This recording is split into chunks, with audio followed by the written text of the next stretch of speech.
Welcome everyone to the Respond Customer Service webinar, which we do every second Tuesday of the month. We're glad you've joined us. As always, we want to remind you that you are welcome to enter questions into the GoToWebinar question queue at any time. If that dashboard collapses off to the side of your screen, you can always click on that red arrow. That will expand it so that you can enter your questions. Rich is going to be taking your questions at the end of his presentation. Rich Winter, our EDI Analyst, has been with us for almost 25 years, so many of you know Rich. And but what you may not know about Rich is I think this is his first webinar that he's done. So he's all pumped. He's going to be talking about entering PPC when I don't think I want to pronounce that word, Rich. Actually, I'm just going to let you do that. So we'll go ahead and toss things over to Rich so that I don't mispronounce something and let him take it from here. Okay, thanks, Sherry. This is a strange word. It's called sequestration. We're going to give you a definition of this silly word.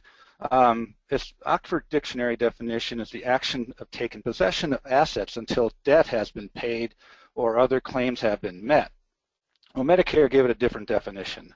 Mandatory payment reduction of 2% of your Medicare fee-for-service program.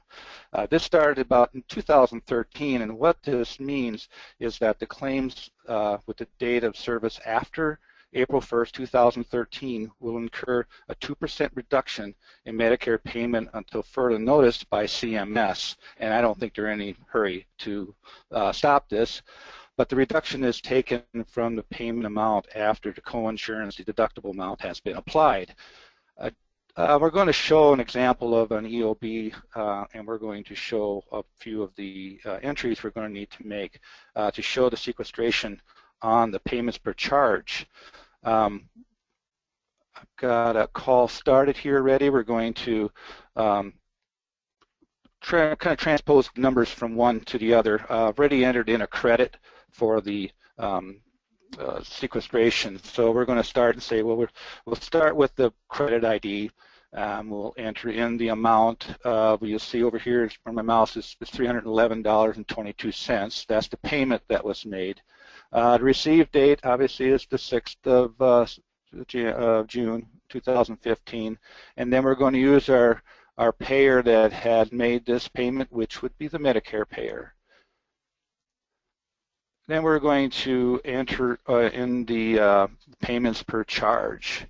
Now we're going to start with the base charge. As you can see, it's the A0427 line, and we've got a billed amount of $375, the allowed amount of $370.06, deductible, and the copay, and the payment. We are going to start with the allowed amount. Now, since Medicare is reducing your payment for this sequestration and the base charge, we're going to subtract the sequestration amount, which is the CO53, the $592. We'll have to subtract that from the allowed amount of $370.06, and we will get that amount of $364.14. So we'll enter that amount in here, and then we'll show the deductible amount, which is 0, and we'll say the copay amount is $74.01. Now the disallowed amount, we're going to have to add in the CO45, which really means the charges exceed maximum allowed amount. In this case is $494, and we'll add that sequestration of $592, and a disallowed field we'll put in the amount of $10.86. And then we'll tab over, and the amount will be entered in this $290.13. And the denial code, we're going to use this CO45 that shows this the so-called disallowed, which is actually going to be the patient's responsibility, and then we'll accept that. Now we'll head to the mileage charge, and again, we're going to do the same calculations as we did with that. The allowed amount was $26.90, and we're going to subtract the sequestration amount of 43 cents and we will be putting in the amount of 2647.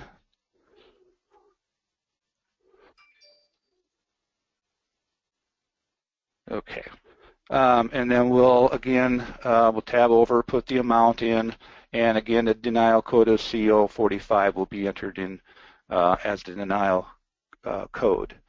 We'll accept that. Now, kind of a rule of thumb when you're entering payments per charge, it's very important that this balances, otherwise the electronic claims program will throw an error saying you're out of balance. Now, to make sure you're balanced, the little calculations we tell you to try and do is use the allowed amount, or excuse me, the charge amount, in this case of 375, minus the allowed amount of 364.14 should equal the disallowed amount of 1086. And to get the make sure that the copay is correct, the allowed amount minus the paid amount is going to equal the copay amount. So this means if this all adds up, this is good to go, and we can go ahead and click OK, and we will accept this into the grid so we don't lose it. And it's going to ask us silly questions, but we'll save that. Now we need to also enter in the rest of the so-called credits to make this balance correctly, because you notice on the EOB there's a patient's responsibility of 7039. Now we have to make sure that our balance in the call is ending up at 739, so we'll need to add in the adjustments of this of the CO45 and the CO90s 253. And so we'll add in my credit ID that tells me it's the adjustment, and we'll put in the 570. What we're going to do is this should be 5.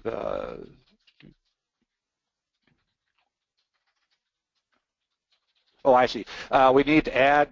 Sorry, I'm kind of messing up here. Well, we do to get this adjustment amount, we need to add in the CO45 from the base rate and the CO45 of the mileage, add them together, and we'll get the 579 as the amount.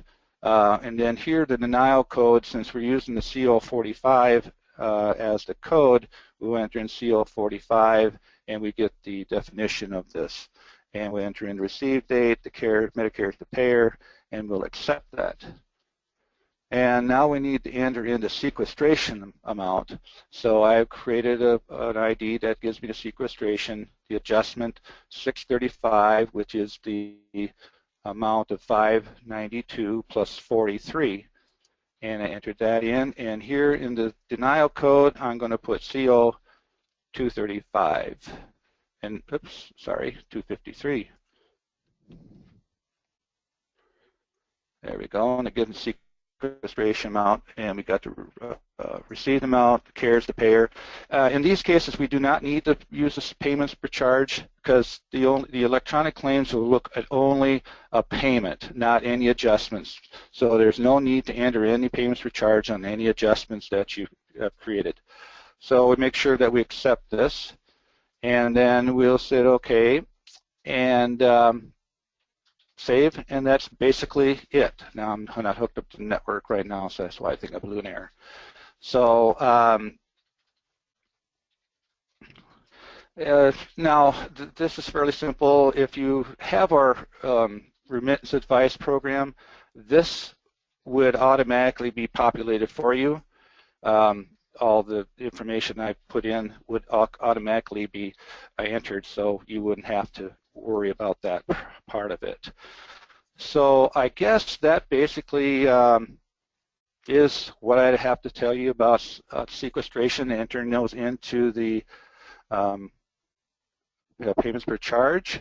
And I see if we have any questions, and I see we do not. Well, I guess that's all we have to talk about today. and I appreciate you taking the time to listen to my presentation, and we hope you're back next month for another one of our informative webinars. Have a good day.